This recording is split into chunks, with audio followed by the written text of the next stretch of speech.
What's going on YouTube? James Prigioni coming at you. It's April 30th today. It's a nice day out today. We're supposed to have a nice couple days, about 10 in a row. It looks like it's going to be nice out, so we went around, took all the frames off, took the frames off around the outside also, and now we're just getting ready for the nice weather. You can see this is one of the polycultures we have. Got the potato plant, which is getting big, growing here. Got an onion growing right underneath that. Got a corn growing right here. Lettuce growing underneath that, right in there. So you can tell this is just a pretty dense polyculture. We got a bunch of different kinds of things in this small amount of space. And then move over here. In the back, this is the ones with the beans and stuff. This one's filling out pretty nicely. I'm gonna try to keep this video as short as possible, but got a pretty lot of things to show. So, and then this one back here just has a lot of carrots and stuff. You can see carrots coming up nicely. Everything seems to be coming up pretty well. And now the hugel bed has really come along great since it's rained the last day or two. So that's exactly what the hugelculture bed needed. So you can see everything's really starting to come up, starting to fill in everywhere we seeded.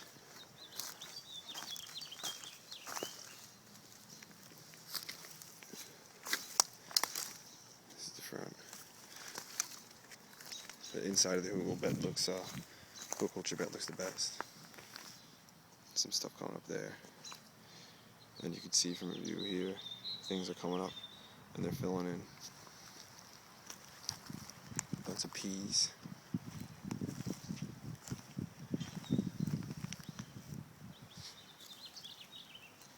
We got the dense planting going up the side wall to use that extra space. And along the other side, you can see there's things everywhere.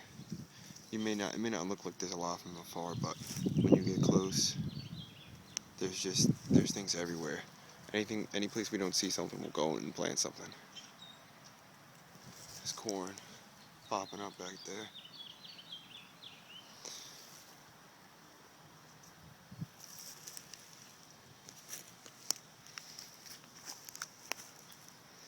Things growing up the sides. It's important also. Some big brassicas. Got a decent big corn patch back here because it gets a lot of sun. So corn's kind of getting big. Some onions, some more corn. The giant pumpkin is starting to put out its true leaves. So we're hoping to see some action with that soon. More things over here. So things in the hugel bed have really popped up and really sprouted since the rain. And you can tell by this one, which was the one we planted first, the health of the plants look pretty good. So the hugelculture method seems to be working well. And again, we even got the mushrooms up on the hugelculture mountain. So we're excited about that. Now I'm just going to bring you guys in to all you can see here. Just another row of potatoes. Just potatoes have really popped up. You can see potatoes, corn. Looks like there might even be some radishes in there. There's an apple tree or two. I see an apple tree right here. A little apple tree seedling. Looks pretty good. And now we planted right outside the greenhouse, cold frame, a bunch of beans and looks like some cucumbers.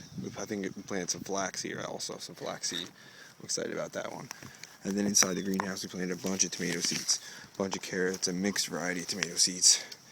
There's some radishes in there, but you can see there's plenty of tomatoes popping up. Let me get a nice patch of them. There's nasturtium. Here's some tomatoes. More tomatoes. More tomatoes in the back there. And then more tomatoes in the back here. And we don't have as many bricks as we did in the beginning because it's not getting as cold at night, and the temperature isn't fluctuating as much between night and day, so it's staying a lot more stable than it was when it was cooler in the beginning of the spring. Some nasturtium, but you can see how much growing in the greenhouse accelerates things. We have radishes that are basically ready to harvest. They're cherry bella radishes, so they're the small ones. And got some radish and corn next to each other. So the radishes are about ready to harvest.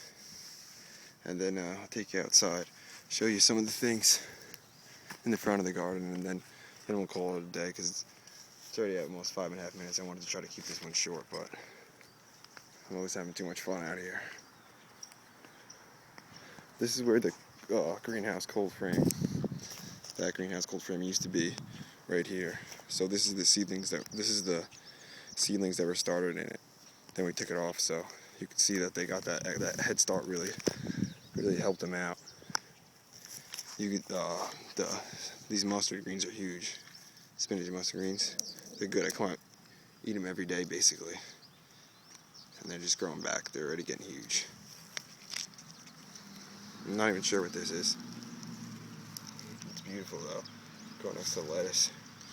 But this patch is it's gotten pretty full. You can't almost see the ground. That's what we want. We don't want any sunlight hitting the ground. Fill in all the space. So this is how we like it right here. We're looking to mimic this with different plants and such. This is where you have the pineapple and everything. And then I was talking about this on a live chat the other night. This is the purple pole beans we got. So they're already starting to show a little purple. So they're supposed to have like black beans. They look really cool. This will be cool to show. Then strawberries are looking good. They're really starting to flower. So we're hoping to get a bunch of strawberries this year. Praying mantis eggs haven't opened yet, so we're still waiting on that. And like we said, we took off all the frames, so now this is what everything looks like without the frames. So the frames were just to pioneer it and help bring it along, all the seeds when they were young, to help start things and help cover it up through the cold nights.